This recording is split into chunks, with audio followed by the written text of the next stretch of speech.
तो कहानी का नाम है रावण के जन्म की कथा भाग 1। जब श्री राम अयोध्या में राज्य करने लगे तब एक दिन समस्त ऋषि मुनि श्री रघुनाथ जी का अभिनंदन करने के लिए अयोध्यापुरी में आए। श्री रामचंद्र जी ने उन सब का यथोचित सत्कार किया। वार्तालाप करते हुए अगस्त्य मुनि कहने लगे, युद्ध में आपने जो रावण का संहार किया वह कोई बड़ी बात नहीं है, परंतु द्वंद्व युद्ध में लक्ष्मण के द्वारा इंद्रजीत का वध सबसे अधिक आश्चर्य की बात है। यह मायावी राक्षस युद्ध में सब प्राणियों के लिए अवध्य था। उनकी बात सुनकर रामचंद्र जी को बड़ा आश्चर्य हुआ। वे बोले, मुनिवर, रावण और कुंभकर्ण भी तो महान पराक्रमी थे, फिर आप केवल इंद्रजीत मेघनाद की ही इतनी प्रशंसा क्यों करते हैं? महोदर, प्रहस्त, विरूपाक्ष भी कम वीर न थे। इस पर अगस्त्य मुनि बोले, इस प्रश्न का उत्तर देने से पहले मैं तुम्हें रावण के जन्म, वर प्राप्ति आदि का विवरण सुनाता हूँ। ब्रह्मा जी के पुलस्त्य नामक पुत्र हुए थे, जो उन्हीं के समान तेजस्वी और गुणवान थे। एक बार वे महगिरी पर तपस्या करने गए। वह स्थान अत्यंत रमणीक था, इसलिए ऋषियों, नागों, राजर्षियों आदि की कन्याएं वहां क्रीड़ा करने आ जाती थी। इससे उनकी तपस्या में विघ्न पड़ता था। उन्होंने उन्हें वहां आने से मना किया। तब वे नहीं मानी तो उन्होंने शाप दे दिया कि कल से जो लड़की यहाँ मुझे दिखाई देगी वह गर्भवती हो जाएगी। शेष सब कन्याओं ने तो वहां आना बंद कर दिया, परंतु राजर्षि तृणबिंदु की कन्या शाप की बात से अनजान होने के कारण वह उस आश्रम में आ गई और महर्षि की दृष्टि पड़ते ही गर्भवती हो गई। जब तृणबिंदु को यह बात मालूम हुई तो उन्होंने अपनी कन्या को पत्नी के रूप में महर्षि को अर्पित कर दिया। इस प्रकार विश्रवा का जन्म हुआ, जो अपने पिता के समान वेदविद और धर्मात्मा हुआ। महामुनि भरद्वाज ने अपनी कन्या का विवाह विश्रवा से कर दिया। उनके वैश्रवण नामक पुत्र हुआ। वह भी धर्मात्मा और विद्वान था। उसने भारी तपस्या करके ब्रह्मा जी को प्रसन्न किया और यम, इंद्र तथा वरुण के सदृश लोकपाल का पद पाया। फिर उसने त्रिकूट पर्वत पर बसी लंका को अपना निवास स्थान बनाया और राक्षसों पर राज्य करने लगा।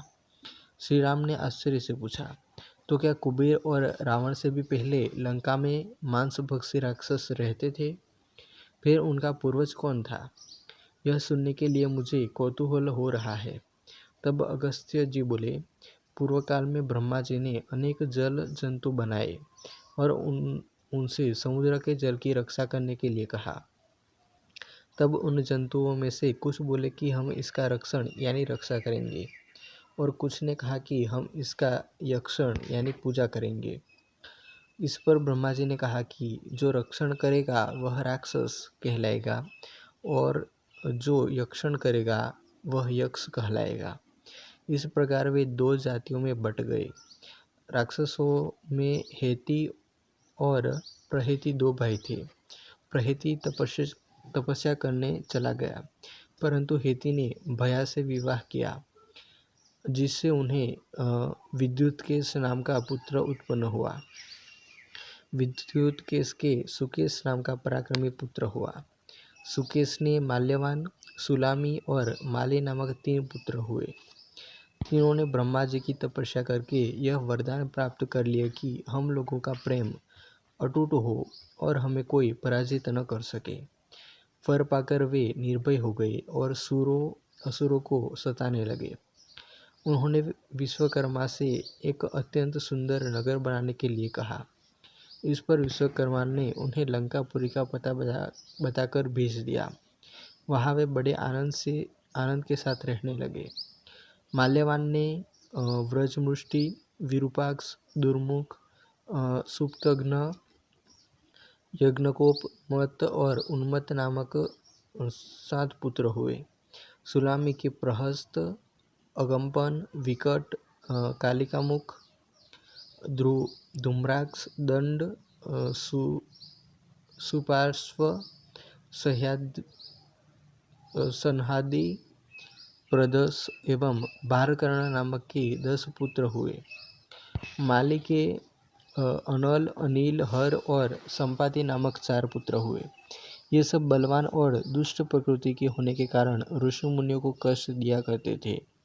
उनके कष्टों से दुखी होकर ऋषि मुनिगण जब भगवान विष्णु की शरण में गए तो उन्होंने आश्वासन दिया कि हे ऋषियों, मैं इन दुष्टों का अवश्य ही नाश करूँगा। जब राक्षसों को विष्णु ने इस आश्वासन की सूचना मिली तो वे सब मंत्रणा करके संगठित हो माली के सेनापतित्व में इंद्रलोक पर आक्रमण करने के लिए चल पड़े। समाचार पाकर भगवान विष्णु ने अपने अस्त्र शस्त्र संभाले और राक्षसों का संहार करने लगे। सेनापति माली सहित बहुत से राक्षस मारे गए और शेष लंका की ओर भाग गए।